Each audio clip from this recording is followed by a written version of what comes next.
Le piano sentait bon la cire.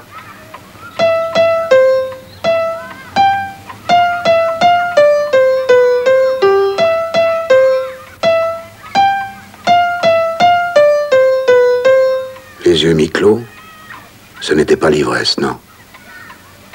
Depuis des années, trop d'assassins en culotte courte venaient profaner le buste de la cheminée.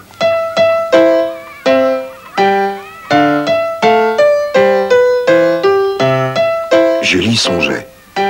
Julie songeait à son futur musée. Un peu à l'écart, dans le cuir craquelé d'un fauteuil mélomane, elle s'amusait à voir ce petit homme d'un autre siècle. Sa bouche muette annonnait des sons postiches. Une espèce d'automate dont les doigts noueux se balançaient au vent des notes. D'autres doigts, métalliques, empotés, tentaient de se gaver au fil des noirs et des croches de 20 siècles de civilisation à rattraper. Rien à dire sur la technique, non. Phrasé parfait, pas de fausses notes. Mais dans la lentille noisette de son regard tout neuf, il manquait, comment dire, un brin d'émotion.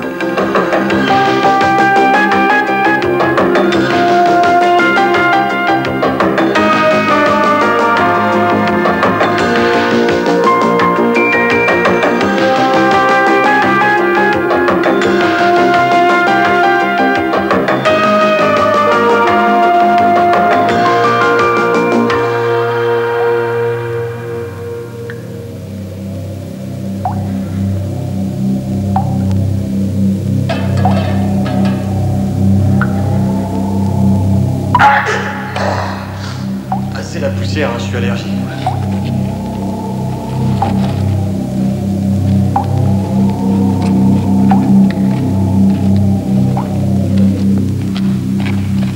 C'est pas un peu dangereux de réveiller tout ça? Mais non. Puis on en a besoin. Au fait, ça avance les plans de notre futur musée. Il y a des jours où la mémoire se fait pesante, insidieuse. Elle s'est infiltrée partout. Un matin, on aimerait bien ne plus se souvenir, ne plus rien devoir au passé. Mais cette foutue mémoire est toujours là, silicieuse, tampon, morte ou vive. Pourquoi Julie a-t-elle ouvert cette maudite porte? Personne n'y pensait plus. Tout le monde avait oublié ses bleus de travail, à midon le lundi, Cambouis le vendredi.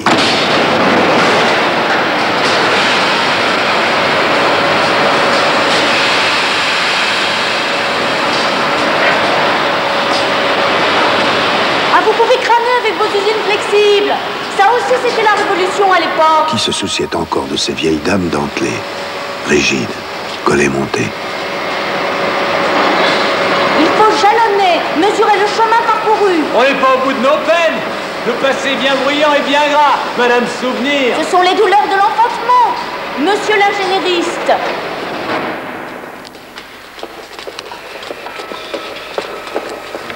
On ne va tout de même pas griller maman. On est trop grand maintenant. Trop d'années-lumière nous séparent. Et pourtant... J'ai appris à conduire là-dessus, moi. J'avais un an. On se sent redevable. Presque honte de demander à des robots ce que la société exigeait hier des hommes. T'es là!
est bonne, capitaine? Machiniste transférus 4 chevaux. En de grâce, 1946. L'an zéro de la productique. La fin des dinosaures. Le grand nettoyage de printemps, quoi. Les volets s'ouvrent en grand, la poussière colle au parquet humide. Pas un temps à mettre un producticien dehors. Ça vit au futur, un producticien. Au futur vécu. C'est bon pour toi? Je suis prête. Visite de chantier CAO, échelle 1, projet série 692. Quand tu veux, Thierry. Jacques, circuit 12. Votre future usine. L'homme consomme comme il respire. Il doit maintenant fabriquer des outils à la mesure de sa boulimie. Inventer des ateliers aussi flexibles que ses caprices.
Jacques, changement de production. Envoie les données. C'est parti.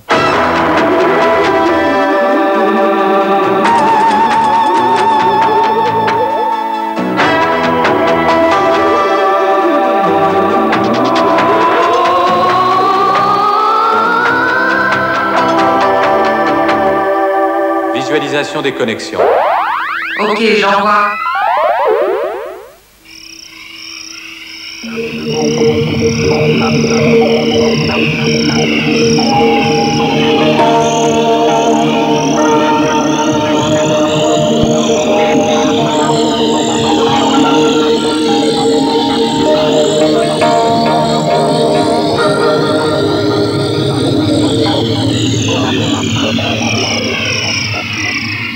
Vos questions m'amusent, j'avoue que je ne me les étais jamais posées.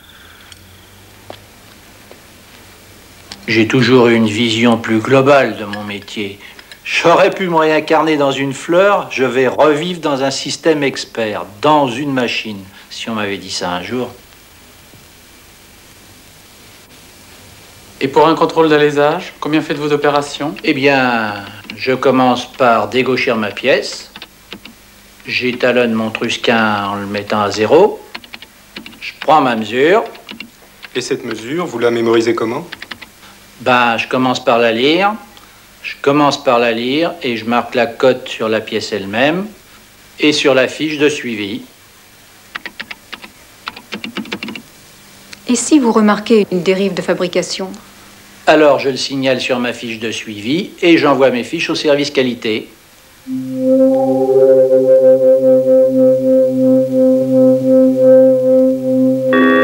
J'étalonne mon trusquin en le mettant à 0 dans une machine. Vos questions m'amusent. Pour un contrôle d'alésage, combien faites-vous d'opérations? Et si vous remarquez une dérive de fabrication?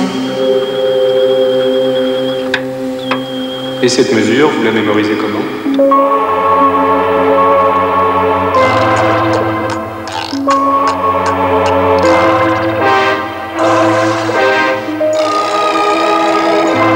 X, Y, Z.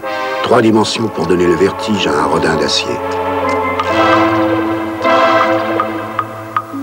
Dans le polystyrène, tu sculptes ton avenir. Un robot plus souple que toi, plus vif.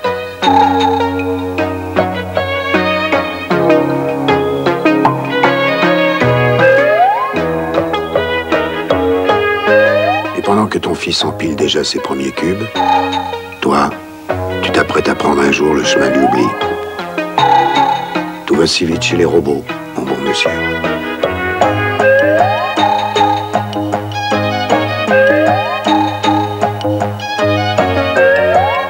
Un jour, tu iras à la casse. Ou peut-être au musée de Julie. Au fait, ça avance ces plans, monsieur l'ingénieuriste? Musée du patrimoine industriel, visite CAO. Tu nous envoies la salle du robot sculpteur? Je suis, avec les couleurs d'origine. J'aime pas cette couleur. Il n'y a qu'à demander. Ne vous frottez pas le mur, ce n'est pas dans la recette. J'aimais mieux avant, moi. Faudrait vous mettre d'accord, les enfants. Ça va comme ça? Tout le monde est content? Oh, que c'est malin. Ah oui.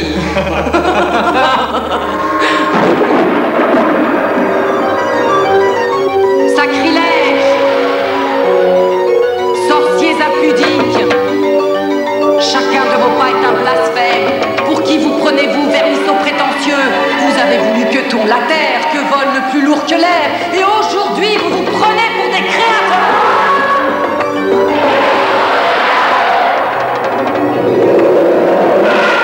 Vos robots ne sont qu'une singerie grimaçante. Ils se retourneront contre vous. Ils se retourneront contre vous.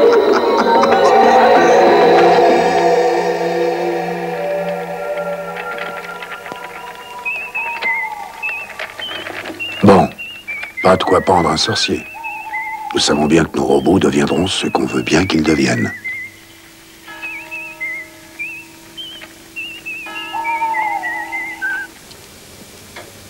Cette flexibilité, née des années 80, c'était un peu comme une transfusion venue irriguer une industrie en pamoison.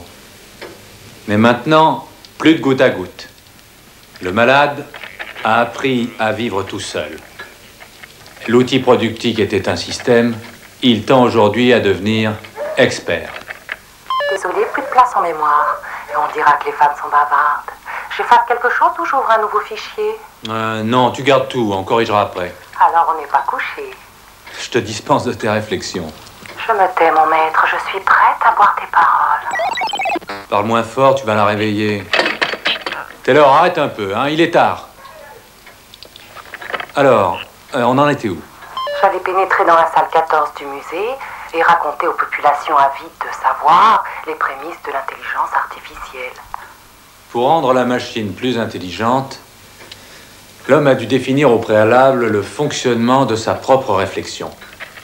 Il lui a fallu décomposer en opérations élémentaires des cheminements de pensée dont il ne connaissait que les raccourcis. En faisant évoluer la machine, c'est aussi sa connaissance de lui-même qu'il a approfondie. Alors, on dit merci à la machine? Alors on dit bonsoir, oui. Il est tard, j'ai sommeil, moi. Bonsoir, mon maître.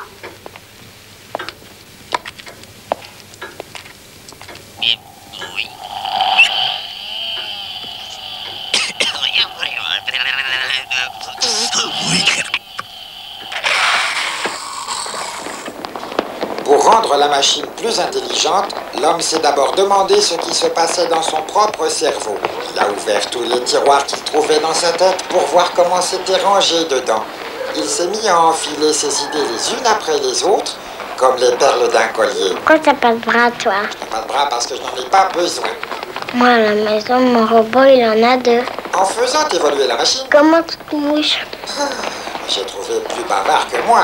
Ah, comment tu te mouches? Alors on peut distinguer chez les robots à bras, les robots sans bras, les robots à œil. Comment tu t'appelles, toi?